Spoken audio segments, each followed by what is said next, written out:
বাংলাদেশের রাজনীতির মাঠে আসন্ন জাতীয় নির্বাচন নিয়ে শুরু হয়েছে সেই পুরনো উত্তেজনা। দীর্ঘদিন পর নির্বাচনে অংশ নিতে যাচ্ছে বিএনপি, আর তাতে যেন ফিরছে তাদের পুরনো রূপ, পুরনো তারকারা। 237টি আসনে প্রার্থী তালিকা প্রকাশ করেছে দলটি। সেই তালিকার সবচেয়ে আলোচিত নাম তারেক রহমান ও লুৎফুজ্জামান বাবর। বিএনপির ভারপ্রাপ্ত চেয়ারম্যান তারেক রহমান এবার লড়বেন বগুড়া 6 আসনে। এই আসনটি বরাবরই বিএনপির দুর্গ হিসেবে পরিচিত, যেখানে দলীয় প্রার্থীরা দীর্ঘদিন ধরে জয় ধরে রেখেছেন। তারেকের রাজনীতিতে সরাসরি অংশগ্রহণ এবারই প্রথম। বাবা মা উভয়ের পথ ধরে রাজনীতিতে আসা তারেক দীর্ঘদিন ধরে দলের নেতৃত্বে রয়েছেন প্রবাস থেকে, কিন্তু নির্বাচনের মাঠে এবারই প্রথম নামছেন সরাসরি প্রতিদ্বন্দ্বিতায়। বগুড়ার স্থানীয় রাজনীতিতে তার নাম এখন নতুন আশার প্রতীক। তার সঙ্গে মনোনয়ন পেয়েছেন দলের ঘনিষ্ঠ ও একসময়ের প্রভাবশালী নেতা লুৎফুজ্জামান বাবর। নেত্রকোনা 4 আসনে প্রার্থী হয়েছেন তিনি। এই আসন থেকে 1991 সালে প্রথমবার সংসদ সদস্য নির্বাচিত হয়ে আলোচনায় আসেন বাবর। প্রথমবার সাংসদ হয়েই দলীয় আস্থা অর্জন করেন। 1996 ও 2001 সালে পরপর 3 বার জিতে মন্ত্রণালয়ের দায়িত্বও পেয়েছিলেন তিনি। স্বরাষ্ট্র প্রতিমন্ত্রী হিসেবে দায়িত্ব পালন করা বাবর তখন দলের অন্যতম প্রভাবশালী নেতা ছিলেন।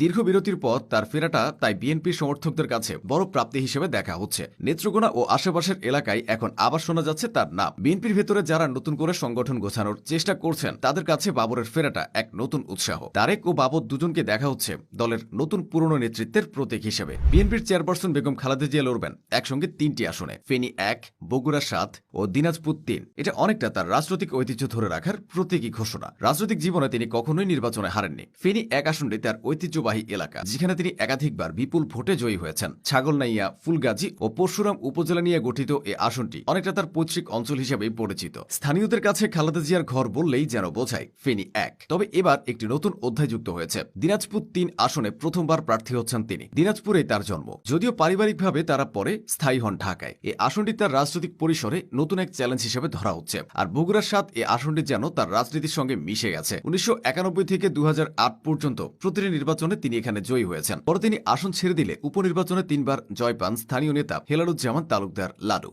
আর একবার নির্বাচিত হয়েছিলেন দলের কেন্দ্রীয় নেতা মওদুদ আহমদ। অর্থাৎ বগুড়া 7 এখনো বিএনপির অন্যতম শক্ত ঘাঁটি। বিএনপির প্রার্থী তালিকায় এখনো পুরনো অভিজ্ঞ নেতাদের উপস্থিতি সবচেয়ে বড় শক্তি। ঠাকুরগাঁও 1 আসনে আগের মতোই প্রার্থী হচ্ছেন দলের মহাসচিব মির্জা ফখরুল ইসলাম আলমগীর। 3 দশকেরও বেশি সময় ধরে এ আসনে তার রাজনীতি। কখনো জিতেছেন, কখনো হেরেছেন, তবে জনপ্রিয়তায় ক্রমে বেড়েছে তার সেখানে। 2001 সালে প্রথমবার সাংসদ নির্বাচিত হয়ে ঠাকুরগাঁওয়ের রাজনীতিতে নিজের জায়গা পাকাপোক্ত করেন তিনি। বর্তমানে তিনি দলের অন্যতম মুখ্য কণ্ঠস্বর। অন্যদিকে কক্সবাজার 1 মানে চকরিয়া পেকুয়া আসনে মনোনয়ন পেয়েছেন সাবেক মন্ত্রী সালাউদ্দিন আহমেদ। 6ষ্ঠ, 7ম ও 8ম সংসদে তিনি এই আসন থেকে পরপর 3 বার জয়ী হয়েছিলেন। একটানা 3 বার সাংসদ হয়ে রেকর্ড গড়েছিলেন তিনি। স্বাধীনতার পর কক্সবাজার থেকে তিনি প্রথম মন্ত্রী হয়েছিলেন, যা এখনো স্থানীয় রাজনীতিতে উল্লেখযোগ্য ইতিহাস। এদিকে লক্ষ্মীপুর 3 থেকে প্রার্থী হচ্ছেন বিএনপির যুগ্ম মহাসচিব